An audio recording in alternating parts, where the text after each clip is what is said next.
কণ্ঠ ইউটিউব চ্যানেলে আপনাদের স্বাগত।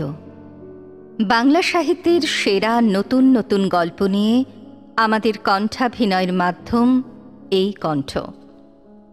আচ্ছা, জন্মান্তর বলে সত্যি কি কিছু আছে? শুনেছেন হয়তো, তাই না? দেখেছেন? হয়তো দেখেছেনও। তবু ওই হয়তো শব্দটা কিন্তু লেগে আছে। সেই হয়তো, যদি, তবু এই একরাশ শব্দবন্ধনীর মধ্যে আবদ্ধ ওই শব্দটা জন্মান্তর।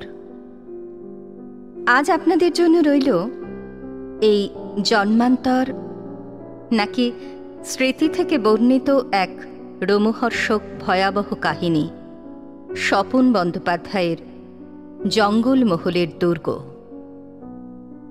গল্পের সূত্রধার আমি পিয়ালি, গল্প পাঠে গৌতম, বিভিন্ন চরিত্রে সোমনাথ, সুমন, রত্না, পিয়ালি, গৌতম এবং অপরাজিতা।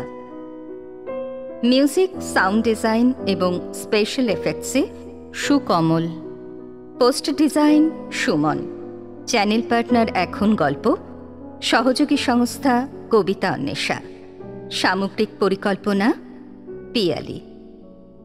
তাহলে আসুন আর দেরি না করে শুরু করা যাক আজকের গল্প জঙ্গলমহলের দুর্গ।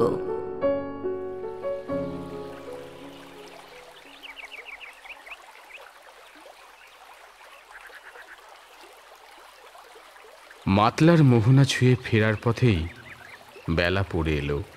তপন চৌধুরী সারেংকে বললেন, আব্দুল, সামনের ওই চওড়া খাঁড়িটার মধ্যে মোটর লঞ্চটা ঢোকাও। আজকের রাতটা আমরা এখানেই কাটাবো। তিন বন্ধুর মধ্যে রাজেন নিয়োগী একটু ভীতু প্রকৃতির। তপন চৌধুরীর প্রস্তাব শুনে তিনি আঁতকে উঠে বললেন, সেটা কি করে সম্ভব তপন? সুন্দরবনের এদিকটা মোটেই নিরাপদ নয়। আর চোখে তাকালেন শ্রীনাথের দিকে। শ্রীনাথ রায় তখন মোটর লঞ্চের রেলিংয়ে ভর দিয়ে তাকিয়েছিলেন দূর জঙ্গল পানে। বন্ধু রাজেনের কণ্ঠস্বর তার কানে গেল কিনা কে জানে, তবে আপন মনে বলে উঠলেন, বিউটিফুল। এই ঘন অরণ্যের নাম সুন্দরবন কে দিয়েছে জানি না, কিন্তু সত্যি ভারী সুন্দরের অরণ্য প্রকৃতি। শুধু আজকের রাত কেন, আমার তো ইচ্ছে করছে পরপর কয়েকটা দিন রাত এই অরণ্য রাজ্যে কাটিয়ে যাই। সঙ্গে সঙ্গে হাততালি দিয়ে হেসে উঠলেন তপন চৌধুরী। শ্রীনাথ, তুই একজন সত্যিকারের নেচার লাভার। এমন জায়গায় তোর মতো সাহিত্যিকের আশাটাই সার্থক। শ্রীনাথ, রাজেন আর তপন, ওরা কলেজ জীবনের তিনজন বন্ধু। এখন অবশ্য কর্মসূত্রে আলাদা। শ্রীনাথ লেখক, রাজেন নিয়োগী বিজনেসম্যান এবং তপন চৌধুরী ফরেস্ট ডিপার্টমেন্টের উচ্চপদস্থ অফিসার। তপন চৌধুরীর উদ্যোগেই ওরা তিন বন্ধু সুন্দরবন বেড়াতে এসেছেন। সঙ্গে আছে শ্রীনাথ রায়ের স্ত্রী রেবা দেবী। নমস্কার, আমি রেবা রায়। কিশোরী মেয়ে ঝুমা। হাই, আমি ঝুমা। আর মোটর লঞ্চের কয়েকজন কর্মচারী ছাড়াও দুজন ফরেস্ট গার্ড। মোটর লঞ্চ তখন খাঁড়ির মধ্যে ঢুকতে শুরু করেছে। দুপাশে গভীর জঙ্গলের দিকে তাকিয়ে রাজেন নিয়োগী বলল, শ্রীনাথ, তুমি কি সত্যিই এই খাঁড়ির মধ্যে লঞ্চের উপর আজকে রাতটা কাটাতে চাও নাকি? আরে নিশ্চয়ই, গড়ান, হেতাল, সুন্দরী গাছের এই অরণ্যের আসল রূপ তো রাত্রে বন্ধু। এর ওপর আজকের রাতটা পূর্ণিমা। জ্যোৎস্না রাতে গহন সুন্দরবনের ভয়ঙ্কর সৌন্দর্য উপভোগের এমন সুযোগ আর কি কোনোদিন পাওয়া যাবে? আমিও তাই বলি। একথা বলে তপন চৌধুরী তাকালেন শ্রীনাথবাবুর স্ত্রী রেবা দেবীর দিকে। কি বৌদি, আপনার আপত্তি নেই তো? রেবা দেবী গত 13 বছরে তার স্বামীটিকে বিলক্ষণ চিনেছেন, তাই কোনো কথা না বলে শুধু মুচকি হাসলেন। কিন্তু প্রসঙ্গ শেষ হবার আগেই হঠাৎ মোটর লঞ্চের একেবারে সামনের দিকে রেলিংয়ের কাছ থেকে ঝুমার কণ্ঠস্বর শোনা গেল। বাবা, তোমরা শিগগির এসো, জঙ্গলের মধ্যে একটা দুর্গ দেখা যাচ্ছে। দুর্গ! ওরা সবাই চমকে সেই দিকে ছুটে গেল।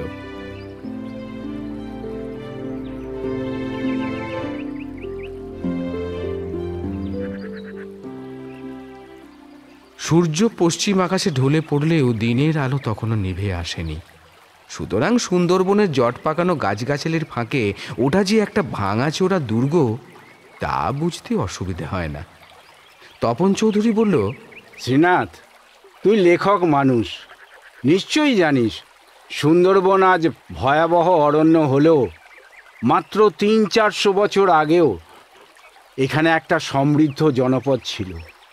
এখনও জঙ্গলের কোথাও কোথাও ভাঙা দেউল, সৌধ, দিঘির ধ্বংসাবশেষ চোখে পড়ে। ইতিহাসে পড়েছিলাম, বিশেষত ওই পর্তুগিজ হারমাত জলদস্যুদের অত্যাচারেই দক্ষিণবঙ্গের অনেক জনপদ সেই সময় ধ্বংস হয়ে যায়। ঝুমা এক দৃষ্টিতে তাকিয়েছিল ভাঙা দুর্গের দিকে। হঠাৎ বলল, ও বাবা বাবা, চলো না দুর্গটা গিয়ে দেখে আসি। এবার আঁতকে উঠলেন রাজের নিয়োগী। বলছো কি ঝুমা? সন্ধে ঘনিয়ে আসছে, এ সময় খাঁড়ির মধ্যে লঞ্চে থাকাটাই নিরাপদ নয়, তার উপর আবার। কিন্তু ঝুমা বায়না শুরু করলো। ওই পুরনো দুর্গটা না দেখা পর্যন্ত তার স্বস্তি নেই। কিছুতেই নিবৃত্ত করা গেল না মেয়েটিকে। এমনকি ঝুমার মা রেবা দেবী পর্যন্ত হার মানলেন মেয়ের জেদের কাছে। ওই ভাঙা দুর্গটির প্রতি ওর এত কিসের আকর্ষণ কে জানে। অবশেষে তপন চৌধুরী বললেন, ঠিক আছে, আমরা বরং একবার ঘুরেই আসি। এখনো সূর্য ডুবতে কিছুটা সময় দেরি আছে। কতটুকু সময় বা লাগবে? সঙ্গে আমার বন্দুক তো রয়েছে, আর লতিফও রয়েছে। কিন্তু রাজের নিয়োগী কিছুতেই মোটর লঞ্চ থেকে নামতে রাজি হলেন না। অগত্যা ঠিক হলো শ্রীনাথবাবু, ঝুমা, তপন চৌধুরী, লতিফ দুর্গ দেখতে যাবে, অন্যরা মোটর লঞ্চেই থাকবে। খাঁড়ির থেকে দুর্গের দূরত্ব এমন কিছু নয়। ওরা 5 জন যখন দুর্গের সামনে এসে দাঁড়ালো, সারা আকাশে রক্ত লেপে সূর্যটা ডুবতে শুরু করেছে। এই সঙ্গে আকাশে উঠেছে গোলাকার চাঁদ। দুর্গ খুব বড় নয়, ভাঙাচোরা পুরো দুর্গটাকে সাপের মতো আষ্টে পৃষ্ঠে জড়িয়ে রয়েছে বড় বড় গাছের শিকড়। ঝুড়ি নেমেছে এখান ওখান থেকে। দুর্গের সামনে দাঁড়িয়ে ঝুমা হঠাৎই আপন মনে বলে উঠল, এখানে কি আগে কখনো এসেছি? দুর্গটা কেমন যেন চেনা চেনা মনে হচ্ছে। শ্রীনাথ রায় আর তপন চৌধুরী নিজেদের মধ্যে একবার দৃষ্টি বিনিময় করলেন। তারপর তপন চৌধুরী ঠোঁটে হাসি ফুটিয়ে বললেন, আহা, ঝুমার এখন কল্পনা করারই তো বয়স। চল শ্রীনাথ, আমরা বরং দুর্গের চারপাশটা দেখে নিই। না কাকু, চলো আগে আমরা দুর্গের ভেতরে যাই, ঢোকার রাস্তা এদিক দিয়ে। ঝুমা সহজ আত্মবিশ্বাসীর মতোই বলল। হঠাৎ এই দুর্গটিকে ঘিরে কিশোরী মেয়েটির এমন অতি কৌতূহল অস্বাভাবিক বই কি। কিন্তু শ্রীনাথবাবু কিছু বলার আগেই তপন চৌধুরী বললেন, বেশ তো মা, তোমার কথায় যখন এতটাই এলাম, ভেতরে না হয় উঁকি মারা যাক। ঝুমা সকলের আগে প্রায় লাফিয়ে লাফিয়ে দুর্গের প্রধান তোরণের দিকে এগিয়ে চলল। তোরণের ঠিক দুপাশে দুটো কামান মাটির মধ্যে অর্ধেকটা পুঁতা অবস্থায় মাথা উঁচু করে দাঁড়িয়ে আছে। এককালে এ দুটো যে দুর্গের প্রতিরক্ষার কাজে ব্যবহার করা হতো তা বোঝা যায়। প্রধান তোরণ পার হয়ে ভেতরে পা রাখতেই দিনের আলো আরও কমে এলো। দুপাশে সারি সারি ঘর, সামনে সিঁড়ি উঠে গেছে ওপর তলার দিকে। ওরা সিঁড়ির কাছাকাছি এসে দাঁড়াতেই কে যেন মাথার কাছে ফ্যাঁচ করে উঠল। এদিকটায় অন্ধকার আরও গাঢ়। শব্দ লক্ষ্য করে তপন চৌধুরী টর্চের আলো ফেলতেই ঝটপট ঝটপট শব্দে কয়েকটা বাদুড় ওপরের অন্ধকার থেকে নেমে এসে উড়তে উড়তে কোথায় মিলিয়ে গেল। আর ঠিক তখনই শ্রীনাথবাবু চিৎকার করে উঠলেন, ঝুমা, ঝুমা, ঝুমা কোথায়? ঝুমা! সঙ্গে সঙ্গে টর্চের আলো চতুর্দিকে ঘোরালেন তপন চৌধুরী। তাই তো, ঝুমা কোথায় গেল? এই মাত্র সঙ্গে ছিল, এর মধ্যে কোথায় গেল সে? শ্রীনাথ রায় আর তপন চৌধুরী একসঙ্গে গলা ফাটিয়ে ডেকে উঠলেন, ঝুমা! ঝুমা! এই ঝুমা! ঝুমা! ঝুমা! জনহীন ভাঙা দুর্গে তাদের সে কণ্ঠস্বর প্রতিধ্বনি হয়ে ফিরে এলো। কিন্তু কিশোরী ঝুমার সাড়া পাওয়া গেল না। শ্রীনাথবাবু আবার পাগলের মতো চিৎকার করে উঠলেন, ঝুমা! ঝুমা! সাড়া দে! ঝুমা! এই ঝুমা! এবারেও সাড়া পাওয়া গেল না। তার বদলে ভাঙা দুর্গের কোনো ভগ্ন প্রাচীরের ওপর থেকে যেন অপার্থিব কণ্ঠে ডেকে উঠল একটা নিশাচর পাখি। রাত জাগা নিশাচরের ভয়ঙ্কর চিৎকারে চমক ভাঙল ঝুমার। আমি এখানে কি করে এলাম? আমার সঙ্গে যারা ছিল তারা সব কোথায়? বাবা, তপন কাকু, কোথায় তোমরা? সাড়া দিচ্ছ না কেন? কেউ সাড়া দিল না। অন্ধকারে প্রতিধ্বনিত হয়ে ফিরে এলো ঝুমার কণ্ঠস্বর। তাহলে কি জঙ্গলের মধ্যে, এই ভাঙা দুর্গের মধ্যে আমি একা? ভাবতেই একটা ভীষণ ভয়ের কম্পন শিরশিরিয়ে উঠল ঝুমার বুকের ভেতরে। আর তখনই সনসন বাতাসের বেগ কোথা থেকে এসে বয়ে গেল দুর্গের উপর দিয়ে। সেই হাওয়ার ঘূর্ণি যেন ঝুমার মাথার মধ্যেটা কেমন দুলিয়ে দিল। দুর্গ প্রাচীরে হাত রেখে টাল সামলালো ঝুমা। ছলাৎ ছলাৎ শব্দে নিচের দিকে তাকালো। এ কি?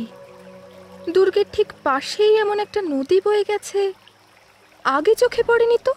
আকাশে চাঁদ উঠেছে, গোটা চাঁদ। নদীর জলে লুটিয়ে পড়েছে চাঁদের প্রতিবিম্বটা। এখান থেকে বেরোতে হবে এক্ষুনি।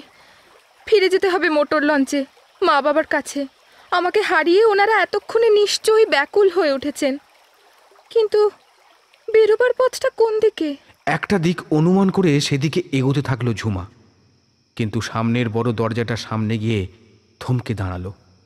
এ কি বিস্ময়! দরজার পাশেই মশালটাকে জ্বাললো। দরজার সামনে খোলা তলোয়ার হাতে পাহারা দিচ্ছে এক ভীষণ দর্শন কাফরি। নিরালা জঙ্গলের দুর্গে কে ওই প্রহরী? মশাল জেলে রেখে পাহারাই বা দিচ্ছে কাকে? পায়ে পায়ে পিছু হেঁটে এবার সে অন্যদিকে ফিরে চলল। পাশের ঘরের দরজা পথে বেরিয়ে সিঁড়ি দিয়ে নামতে হবে, কিন্তু সেদিকেও দরজা বন্ধ। এ কোন অপ্রাকৃত গোলকধাঁধায় ঢুকে পড়েছে ঝুমা? এসব কি সত্যি না স্বপ্ন দেখতে শুরু করেছে সে? এখান থেকে পালাতেই হবে যত শীঘ্র সম্ভব। ঝুমার মাথাটা টলছে। দুহাতে মাথাটা চেপে ধরে বসে পড়ল দুর্গের সেই শক্ত পাথুরে মেঝেতে। কতক্ষণ বসেছিল তার খেয়াল নেই। হঠাৎ হঠাৎ কানে এলো পায়ের শব্দ। কে যেন আসছে।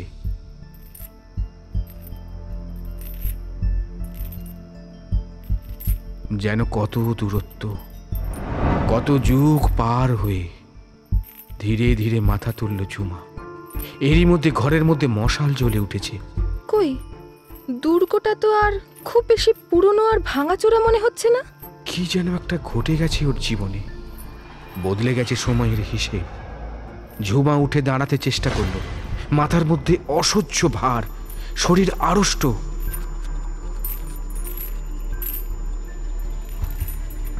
পায়ের শব্দ এগিয়ে আসছে, কাছে কাছে, আরও কাছে। সামনের দরজাটা দিয়ে কে ছায়ার মতো ঘরে ঢুকলো। যন্ত্রণাকাতর শরীরটা সোজা করে মুখ তুলে তাকালো ঝুমা। কি ও কি মানুষ?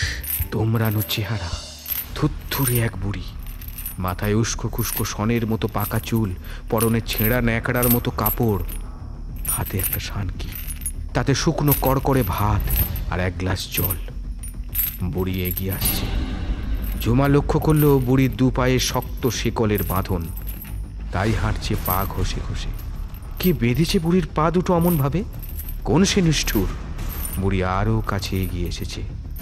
হেঁটে এসেও ওর চোখ দুটো যেন মরা মানুষের মতো। সামনে এসে দাঁড়িয়ে বুড়ির হাতের শানকিটা ঝুমার দিকে এগিয়ে বিড়বিড় স্বরে বলল, সৌদামিনী, সৌদামিনী বাছা, খেয়ে নে। আজ সারাদিন তো অন্ন জল জোটেনি। সৌদামিনী? কাকে সম্বোধন করছে বুড়ি? আপনি কাকে বলছেন? আশেপাশে অন্য কেউ তো নেই। ঝুমা ফ্যাল ফ্যাল করে তাকিয়ে থাকে আগন্তুক বুড়ির দিকে। এই অন্ধকার নিস্তব্ধ দুর্গের কক্ষে ওই থুত্থুরে বুড়ি ফিসফিসিয়ে কথাগুলো তার চেতনার মধ্যে যেন কি একটা কম্পনের সৃষ্টি করেছে। সদু, সদু, সৌদামিনী। কে তুমি? আমি কোথায়? হঠাৎ ঝুমা সোজা হয়ে বুড়ির দিকে তাকিয়ে জিজ্ঞেস করলো, এখনো বুঝতে পারিসনি হতভাগী? এটা শয়তান হারমাদদের ঘাঁটি। আগে ছিল মুঘলদের দুর্গ। কিছুদিন হলো হারমাদ পর্তুগিজ সর্দার গ্যাব্রিয়েল পেড্রো এটা দখল করেছে। এরা সারা সুবে, বাংলা, উড়িষ্যা থেকে নারী, পুরুষ, শিশুদের ধরে এনে এখান থেকে কৃতদাস হিসেবে চালান দেয় দেশ বিদেশে। হারমাদ, পর্তুগিজ, মুঘল, সুবে বাংলা, কৃতদাস, এসব কোন যুগের কথা বলছেন আপনি? সৌদামিনী, সৌদামিনী, অজান্তেই সারা দেয় ঝুমার কণ্ঠ। আজ আজ ভোরে ওরা যখন তোর অচেতন দেহটা নৌকো করে নিয়ে এলো, তোর মুখটা দেখেই চমকে উঠেছিলুম, ঠিক যেন আমার সেই নাতনিটা। শয়তানরা কোথায় যে ওকে বেচে দিয়েছে তার হদিশই পাইনি। তাই তো আজ তোকে দেখে ঠিক থাকতে পারিনি। সারাদিন প্রাণপণে আগলে রেখেছি তোকে। আজ তোর সঙ্গে আর যাদের ধরে এনেছিল তাদের সবাইকে ওরা নগদ দামে তুলে দিয়েছে দাস ব্যবসায়ী আর কাটিদের হাতে। ছিপ ভর্তি করে সেই শয়তানরা অসহায় বন্দি মানুষগুলোকে এই জঙ্গলমহলের ঘাঁটি থেকে নিয়ে গেছে জন্তুর মতো বিক্রি করবে বলে। যেন কোনো এক আশ্চর্য অনুভূতির রাজ্যে ধীরে ধীরে তলিয়ে যাচ্ছে ঝুমা। তার মধ্যে জেগে উঠছে অন্য এক সত্তা। দ্রুত উল্টে যাচ্ছে ইতিহাসের পাতাগুলো। হ্যাঁ, মনে পড়ছে, সব মনে পড়ছে। সৌদামিনী, সপ্তগ্রামের বণিক সুধাকর দত্তের দ্বাদশী কন্যা। মা আর প্রতিবেশিনীদের সঙ্গে অন্য দিনের মতোই সরস্বতী নদীতে স্নান করতে নেমেছিল সে। সাঁতার কাটতে কাটতে পাড় ছেড়ে অনেকটা দূরে চলে গিয়েছিল। হঠাৎ চারদিক থেকে ভয়ার্ত চিৎকার শোনা গেল।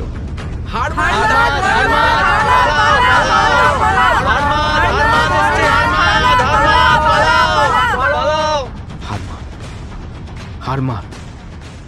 মুখ তুলে সৌদামিনী দেখল দ্রুত গতিতে গোটা কয়েক ছিপ ভেসে আসছে দক্ষিণ থেকে।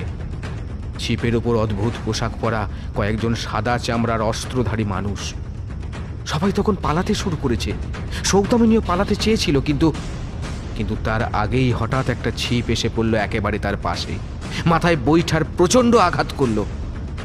অজ্ঞান হওয়ার আগের মুহূর্তে সে শুধু এটুকু টের পেয়েছে, একটা সাদা কুৎসিত মুখের মানুষ দুহাতে তার দেহটাকে টেনে তুলল ছিপের উপর। কি ভাবছিস সৌদামিনী, কি ভাবছিস? বুড়ির কথায় মুখ তুলে তাকালো সে। ভাবছিস তোর নামটা আমি কি করে জানলুম? তাই তো, আজ যে সারাটি দিন অর্ধ চেতনার মধ্যে বারবার শুধু মাকে ডেকে কেঁদেছিস আর বিড়বিড় করেছিস, মা তোমার সদুকে ফিরিয়ে নিয়ে যাও, মা সদুকে ফিরিয়ে নিয়ে যাও। শুনে আমিও চোখের জল রাখতে পারিনি বাছা। তুমি তো এই হারমাদ পর্তুগিজদেরই নৌকরানি। হ্যাঁ, ঠিকই বলেছিস মেয়ে। জঙ্গলমহলে হারমাদদের এই ঘাঁটিতে ওরা আমাকে দিয়ে দাসীর কাজই করায়। আমার স্বামী, ছেলে, মেয়ে, নাতি নাতনি সবাইকে ওরা বেছে দিয়েছে দাস ব্যবসায়ীদের কাছে। শুধু আমাকে রেখে দিয়েছে দুর্গের নৌকরানি করে। দেখছিস না আমার দুপায়ে শক্ত বাঁধন দিয়ে গেছে, যাতে আমি পালাতে না পারি। বলতে বলতে কান্নায় বুঝে আসে বুড়ির কণ্ঠস্বর। আকাশে চাঁদ উঠেছে দুর্গের ঠিক মাথার উপর। হঠাৎ দুর্গের পাশে নদী থেকে ছপছপ দাঁড় টানার শব্দ শোনা গেল। গবাক্ষ পথে দেখল একটা বড় নৌকো ভেসে আসছে। ফুটফুটে চাঁদের আলোয় বুঝতে অসুবিধে হলো না, নৌকোয় একদল নারী পুরুষকে বন্দি করে নিয়ে এসেছে একদল সশস্ত্র ভীমদর্শন পর্তুগিজ। ওই ওই ওই আর এক দলকে ধরে নিয়ে এলো শয়তান গ্যাব্রিয়েল পেড্রোর দল। হায় ভগবান, আর কতকাল কতকাল দেশের মানুষকে এমন নির্মম অত্যাচার সইতে হবে? কতকাল? সুবে বাংলার এই অংশ বর্তমানে দিল্লির বাদশাহের অধীনে। তিনিও কি পারেন না কিছু করতে? যেন বন্দি সৌদামিনীর কণ্ঠই কথা বলে উঠল। এই নৃশংস হারমাদ্রা মুঘল সম্রাট জাহাঙ্গীরকেও ভয় করে না রে। না হলে সাধ্য হয় মুঘলদেরই দুর্গ দখল করে দাস ব্যবসার ঘাঁটি বানানোর। ততক্ষণে নৌকো এসে ভিড়েছে দুর্গের ঘাটে। হারমাদরা নৌকো থেকে বন্দি মানুষগুলোকে টেনে হিঁচড়ে নামাতে শুরু করেছে। শুরু হয়ে গেছে অসহায় মানুষগুলোর কাকুতি মিনতি কান্নাকাটি। জনা কয়েক অবাধ্য বন্দিকে তক্ষুনি গুলি করে মেরে ফেললো হারমাদরা। আমায় আমায় তুমি বাঁচাও বুড়িমা, আমায় আমায় তুমি বাঁচাও বুড়িমা, আমায় তুমি বাঁচাও, আমি বাঁচতে চাই বুড়িমা, আমায় তুমি বাঁচাও বুড়িমা, আমায় তুমি বাঁচাও। হঠাৎ প্রাণের চরম আকুলতায় সেই বুড়ির পা দুটো জড়িয়ে ধরল কিশোরী। কি করে তোকে বাঁচাই বাছা? মৃত্যু ছাড়া আর কারুর সাধ্য নেই শয়তান পেড্রোর কবল থেকে উদ্ধার করে। তবে তাই দাও, বিষ দাও। সারা জীবন কৃতদাস হয়ে বেঁচে থাকার চেয়ে তাও ভালো। সৌদামিনী, সৌদামিনী, সত্যিই কি তুই মুক্তি চাস? আমি আমার স্বামী, ছেলে মেয়ে, নাতনি কাউকে বাঁচাতে পারিনি। আমার দেশের শত শত মানুষকে প্রতিদিন ওরা কৃতদাস বানাচ্ছে, বাধা দিতে পারিনি। আজ অন্তত একবার চেষ্টা করব। বলতে বলতে সেই দ্বাদশী কিশোরীকে নিয়ে বুড়ি এগিয়ে গেল দুর্গ প্রাচীরের এক ধারে। প্রাচীরের নিচে লতা গুল্মের ঘন ঝোপ। সেদিকে আঙুল তুলে বুড়ি বলল, আয় আয় মা, আয় আয়। পারবি পারবি ওখানে লাফিয়ে পড়তে? ভয় নেই, এখান থেকে লাফালে মরবি না। তারপর সোজা উত্তর মুখ চলতে চলতে ভগবান সহায় হলে জঙ্গল ছেড়ে জনপদ পেয়ে যাবি। হয়তো একদিন সপ্তগ্রামেও পৌঁছতে পারিস। আর সে ভাগ্য না হলে? তাও ভালো বুড়িমা, এই হারমাদদের হাতে না মরে বাঘের পেটে যাওয়া ভালো। দুর্গের মধ্যে এবার হই হল্লা শুরু হয়েছে। হারমাদরা বোধহয় বুড়িকে খুঁজছে। জনা কয়েক ভারী বুটের শব্দ এগিয়ে আসছে এই দিকেই। শুধু শুধু শুধু আর দেরি করিসনি, এখান থেকে লাফিয়ে পড়। কিন্তু তোমার কি হবে বুড়িমা? ওরা যখন জানবে আমি তোমার হাত থেকে পালিয়ে গেছি। দুই পর্তুগিজ দস্যু এগিয়ে আসছে। একজনের হাতে বন্দুক। একটু আগেই সে নৌকোর কয়েকজন অবাধ্য বন্দীকে গুলি করে মেরেছে। সেই বোধহয় নৃশংস গ্যাব্রিয়েল পেড্রো। তারা দেখতে পেয়েছে ওদের। দুর্বোধ্য চিৎকার বুড়িকে কি যেন হুকুম করলো। বুড়ি চেঁচিয়ে উঠে বলল, সৌদামিনী, সৌদামিনী, পালিয়ে যা, আর সময় নেই, পালা পালা পালা।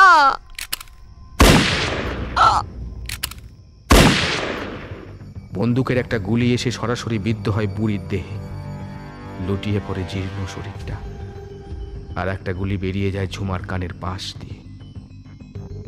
আর দেরি না করে ঝুমা লাফিয়ে পড়ে দুর্গ প্রাচীরের ওপর থেকে।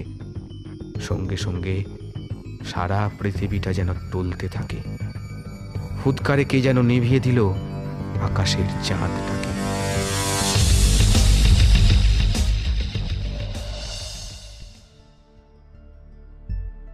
ঝুমাকে মাঝরাত্রির নাগাদ খুঁজে পাওয়া গিয়েছিল দুর্গের এক ধারে লতা গুল্ম আর গাছগাছালির ওপর। তখন সে চেতনাহীন। ওর দেহটা মোটর লঞ্চে ফিরিয়ে নিয়ে গিয়ে জ্ঞান ফেরানো হলো।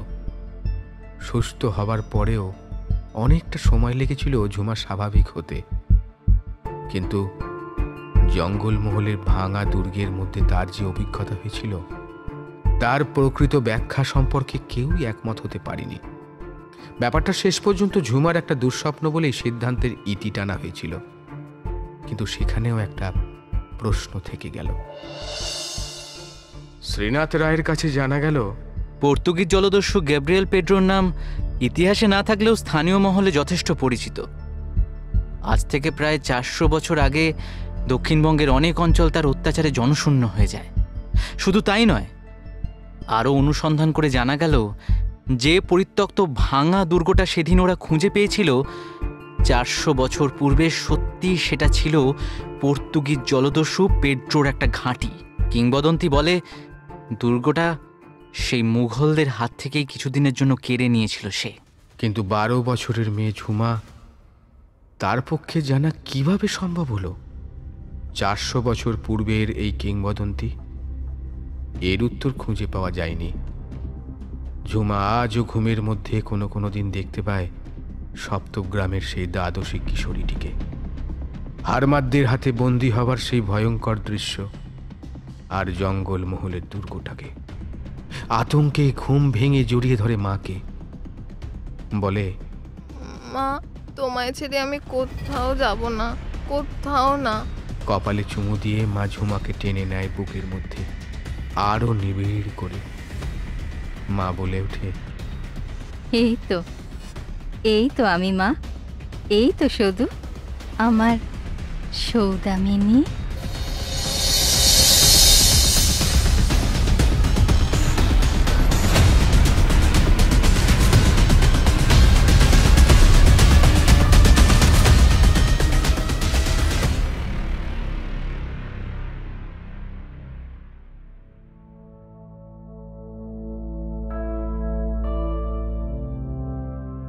শেষ হলো আজকের গল্প।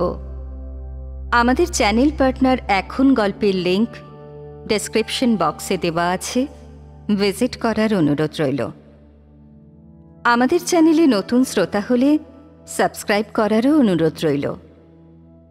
গল্পটি কেমন লাগলো জানার জন্য অধীর আগ্রহে অপেক্ষায় রইলাম। তাহলে আজকের মতো বিদায় নিচ্ছি। দেখা হবে নতুন গল্প নিয়ে। নমস্কার।